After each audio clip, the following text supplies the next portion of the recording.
ચોમાસાની સિઝન શરૂ થઈ ત્યારથી જ વડોદરા શહેરમાં ભૂવા પડવાનો સિલસિલો પણ શરૂ થઈ ગયો છે, જેમાં પાલિકાની બેદરકારી દેખાઈ આવે છે। વડોદરા મહાનગરપાલિકા દ્વારા જે કામગીરી કરવામાં આવી છે તે તદ્દન તકલાદી સાબિત થઈ હોય તેવું લાગી રહ્યું છે। વડોદરા શહેરના એસઆરપી ગ્રુપ 9 પાસે એક મસ્ત મોટો ભૂવો પડ્યો છે। થોડા દિવસ પહેલા પણ આ જ વિસ્તારમાં ભૂવો પડ્યો હતો। એની કામગીરી તો હજી ચાલી જ રહી છે, ત્યારે આ બીજો ભૂવો પડ્યો છે।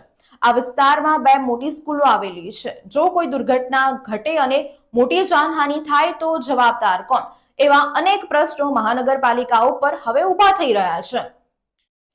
વડોદરા શહેરમાં રોડ ઉપર ભૂવા પડવાનો સિલસિલો યથાવત જોવા મળી રહ્યો છે। વડોદરા શહેર તરસાલી રોડ ઉપર એસઆરપી ગ્રુપ 9 ની સામે મસ્ત મોટો ભૂવો પડ્યો છે, જેમાં કોર્પોરેશનની બેદરકારી દેખાઈ આવે છે। હાલ વરસાદની સિઝન ચાલુ છે અને સાથે સાથે વડોદરા શહેરમાં ભૂવા પડવાની સિઝન પણ શરૂ થઈ ગઈ છે।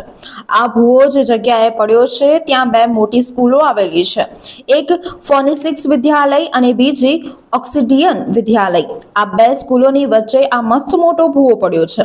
જો કોઈ વિદ્યાર્થી કે કોઈ રાહદારી આ રોડ ઉપરથી જતો હોત અને તે જ સમયે આ ભૂવો પડ્યો હોત તો મોટી જાનહાનિ થવાની શક્યતાઓ હતી। હાલ થોડીક જ દિવસ પહેલા આ ભૂવો પડ્યો હતો, તેના 20 ફૂટના અંતરે જ અગાઉ પણ ભૂવો પડ્યો છે। હજુ એ ભૂવો પૂરવાની કામગીરી ચાલુ હતી ત્યારે તો થોડાક જ અંતરે ફરી આ નવો ભૂવો પડ્યો હતો। તંત્ર ક્યારે જાગશે, ક્યારે પોતાની આંખ ઉઘાડશે? શું વડોદરા શહેર કોર્પોરેશનનું તંત્ર કોઈ મોટી દુર્ઘટના થાય તેની રાહ જોઈ રહ્યું છે? વડોદરા કોર્પોરેશનનું તંત્ર વડોદરાને ખડોદરા બનતું ક્યારે અટકાવશે?